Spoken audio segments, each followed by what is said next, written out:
আপনারা তো অনেকেই শুনেছেন যে আওয়ামী লীগ নাকি আনসার লীগ, পুলিশ লীগ, আহত লীগ, শ্রমিক লীগ, আরো নানান নানান লীগ। তার ভিতরে আবার অন্যতম একটা বিষয় হচ্ছে হিন্দু লীগ। আচ্ছা, আপনাদের কি মনে হয় যে আওয়ামী লীগ প্রতিবন্ধী, দুর্বল, কার উপরে ভর করে আসবে? না, এটা চিন্তা ভাবনা করে আপনার মনকে সান্ত্বনা দেন। আর আওয়ামী লীগ যখন আসবে, রেড অ্যালার্ট জারি করে মহাবিপদ সংকেতের হুইসেল বাজিয়ে আওয়ামী লীগ আসবে, অবশ্যই আসবে। এই বিষয়ে নিশ্চিন্ত থাকেন, 100% আসবে।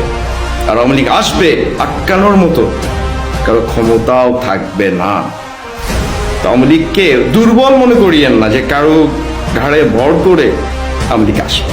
আওয়ামী লীগ একাই 100, এই বিষয়টা মাথায় রাখিয়ে সবাই ভিডিওটা শেয়ার করবেন। আল্লাহ হাফিজ, আসসালামু আলাইকুম, ধন্যবাদ সবাইকে।